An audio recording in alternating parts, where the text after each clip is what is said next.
ಓಂ ನಮಸ್ಕಾರ. ಇವತ್ತೊಂದು ಕೊತ್ತಂಬರಿ ಸೊಪ್ಪಿನ ಕಡ್ಡಿಯನ್ನು ಉಪಯೋಗಿಸಿ ಒಂದು ಚಟ್ನಿಯನ್ನು ಮಾಡೋಣ ಬನ್ನಿ. ಇದಕ್ಕೆ ಬೇಕಾಗಿರುವಂಥದ್ದು ಕೊತ್ತಂಬರಿ ಸೊಪ್ಪಿನ ಕಡ್ಡಿ. ಇದನ್ನು ತೊಳೆದು ಕತ್ತರಿಸ್ಕೊಳ್ಬೇಕು. ಹಾಗೆ 1 ಚಮಚ ಕಡಲೆಬೇಳೆ, ಅರ್ಧ ಚಮಚ ಉದ್ದಿನಬೇಳೆ, 1 ಚಮಚ ಎಳ್ಳು, 1 ಚಿಟಿಕೆಯಷ್ಟು ಜೀರಿಗೆ, ತೆಂಗಿನ ತುರಿ ಒಂದು ಅರ್ಧ ಲೋಟದಷ್ಟು, ನಾನು 4 ಹಸಿಮೆಣಸುಗಳನ್ನು ತಗೊಂಡಿದ್ದೀನಿ, ರುಚಿಗೆ ತಕ್ಕಷ್ಟು ಉಪ್ಪು. ಈಗ ಇದನ್ನು ಕಡಲೆಬೇಳೆ, ಉದ್ದಿನಬೇಳೆ ಹಾಗೂ ಈ ಕೊತ್ತಂಬರಿ ಸೊಪ್ಪಿನ ಕಡ್ಡಿ, ಎಳ್ಳು, ಜೀರಿಗೆ ಇದಿಷ್ಟನ್ನು ಮೆಣಸನ್ನು ಹಾಕಿ ಹುರ್ಕೊಳ್ಳೋಣ. ಬನ್ನಿ ಹೇಗೆ ಮಾಡೋದು ಅಂತ ನೋಡೋಣ. ಕೊತ್ತಂಬರಿ ಸೊಪ್ಪಿನ ಈ ಕಡ್ಡಿಯ ಚಟ್ನಿಯನ್ನು ಮಾಡಲಿಕ್ಕೆ ನಾನು ಒಂದು ಸಣ್ಣ ಬಾಣಲಿಯನ್ನು ಇಟ್ಕೊಂಡಿದ್ದೀನಿ ಹುರಿಲಿಕ್ಕೆ. ಅದು ಕಾಯೋವರೆಗೂ ನಾವು ಕೊತ್ತಂಬರಿ ಸೊಪ್ಪನ್ನು ಕಡ್ಡಿಯನ್ನು ಕಟ್ ಮಾಡ್ಕೊಳ್ಳೋಣ. ಇದನ್ನು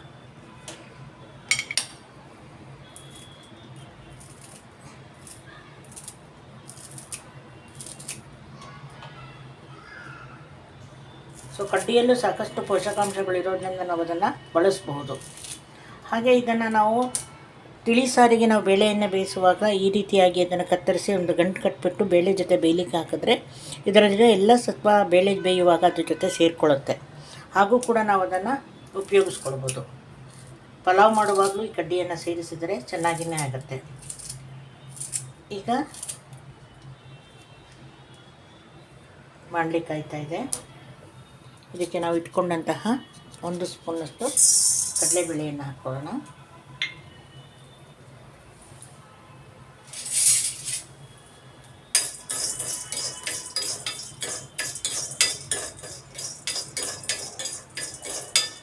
ಬರೀ ತೆಂಗಿನಕಾಯಿ ಜೊತೆಯೂ ಕೂಡ ಅದನ್ನು ಸೇರಿಸಿ ಮಾಡ್ಬೋದು. ಅದೊಂದು ರೀತಿಯಲ್ಲಿ ಆಗುತ್ತೆ.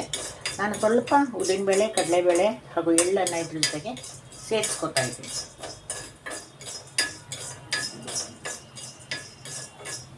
ಇದು ಸುಮಾರು ಬಿಸಿ ಆದಮೇಲೆ ನಾವು ಇಲ್ಲಿ ಇಟ್ಕೊಂಡಂತಹ ಉದ್ದಿನಬೇಳೆಯನ್ನು ಸೇರಿಸ್ಕೊಳ್ಳೋಣ.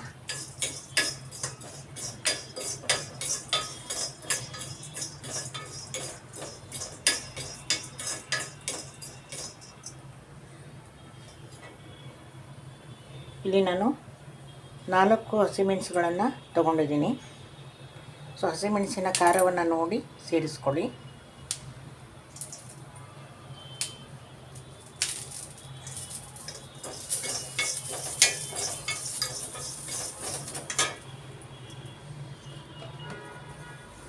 ನಾನಿಲ್ಲಿ ಕಾಯಿ ತುರಿ ಜೊತೆಗೆ ಸ್ವಲ್ಪ ಹುಳಿ ಪುಡಿಯನ್ನು ಸೇರಿಸ್ಕೊತೀನಿ.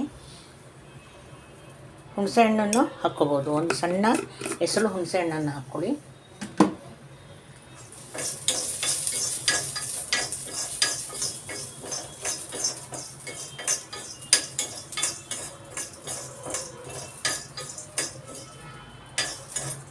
ಈಗ ಎಳ್ಳು ಮತ್ತು ಜೀರಿಗೆಯನ್ನು ಸೇರಿಸ್ಕೊಂಡಿದ್ದೀನಿ.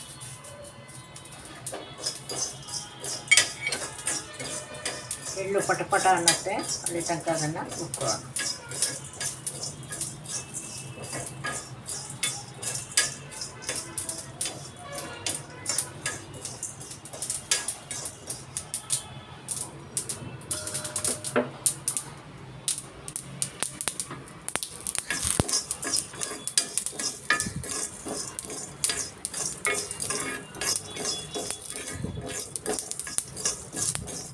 ಸಾಕು ಇದಾಗಿರೋದು. ಇದನ್ನು ತೆಗೆದುಬಿಟ್ಟು ನಾವು ಮಿಕ್ಸಿ ಬೌಲ್ಗೆ ಹಾಕ್ಕೊಂಡು ಇದಕ್ಕೆ ಸೊಪ್ಪನ್ನು ಹಾಕ್ಕೊಂಡು ಹುರ್ಕೊಳ್ಳೋಣ.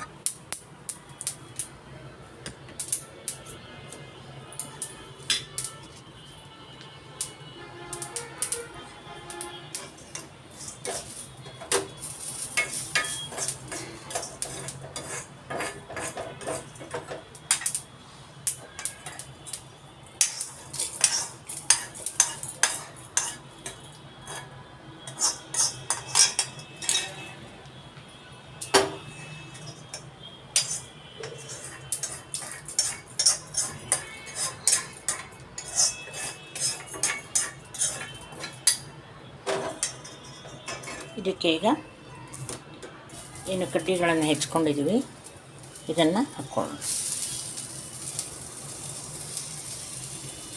ಸ್ವಲ್ಪ ಸಣ್ಣಗೆ ಹೆಚ್ಕೊಂಡ್ರೆ ಭಾಳ ಬೇಗ ಇದಾಗುತ್ತೆ. ನಮಗೆ ಅದು ಸ್ವಲ್ಪ ದಪ್ಪ ಇದೆ ದಂಟು ಅನಿಸಿದ್ರೆ ಅದರ ಮೇಲಿನ ಒಂದು ಹಿಂಗೆ ಎಳೆಯನ್ನು ತೆಗೆದು ಕೂಡ ನಾವು ಅದಕ್ಕೆ ಉಪಯೋಗಿಸ್ಕೋಬೋದು.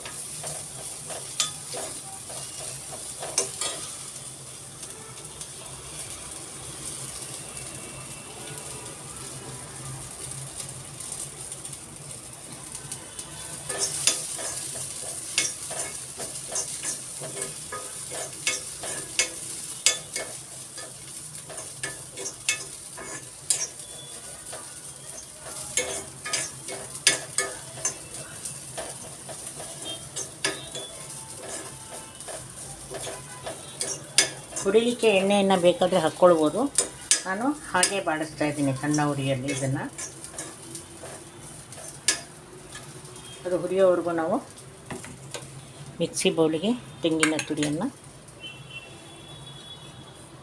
ಮತ್ತು ಉಪ್ಪು ಸೇರಿಸ್ಕೊಳ್ಳೋಣ.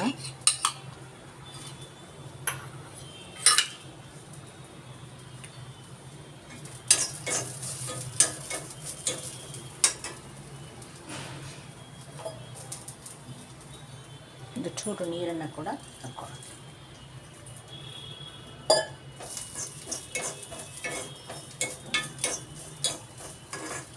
ಸಣ್ಣ ಉರಿಯಲ್ಲಿ ನಾವು ಇದನ್ನು ಹುರ್ಕೊಳ್ಳೋದ್ರಿಂದ ಸ್ವಲ್ಪ ಸಮಯ ತಗೊಳುತ್ತೆ.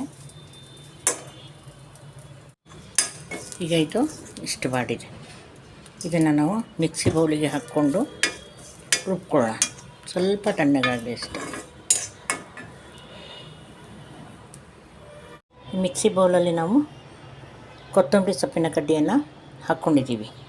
ಇದನ್ನು ಒಂದು ದರಿಯಾಗಿ ತುಂಬ ನೈಸ್ ಮಾಡೋದು ಬೇಡ, ಒಂದು ಚಟ್ನಿ ಥರ ಅದನ್ನು ರುಬ್ಕೊಳ್ಳೋಣ. ಈಗ ಚಟ್ನಿಯನ್ನು ರುಬ್ಕೊಂಡಿದ್ದೀವಿ.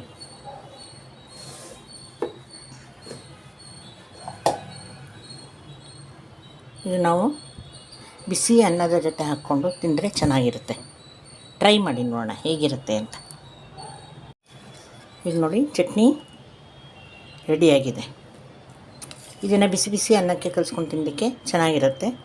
ನಮಗೆ ಇದನ್ನು ಗೊಜ್ಜಿನ ಥರ ಮಾಡಬೇಕು ಅನಿಸಿದ್ರೆ ಇದಕ್ಕೆ ಇನ್ನೊಂದು ಸ್ವಲ್ಪ ನೀರು ಹಾಕಿ ಇನ್ನೊಂಚೂರು ನೈಸ್ ರುಬ್ಕೊಂಡ್ಬಿಟ್ಟು ಒಂದು ಒಗ್ಗರಣೆಯನ್ನು ಕೊಟ್ಕೊಂಡ್ಬಿಟ್ರೆ ಅದು ಕೂಡ ತುಂಬ ಚೆನ್ನಾಗಿರುತ್ತೆ. ನಮಗೆ ಯಾವ ಥರ ಗೊಜ್ಜು ಥರ ಬೇಕಾ, ಚಟ್ನಿ ಥರ ಬೇಕಾ, ಯಾವ ಥರ ಬೇಕಾದರೂ ಇದನ್ನು ಮಾಡ್ಕೊಬೋದು. ಮಾಡ್ಕೊಳ್ಳಿ.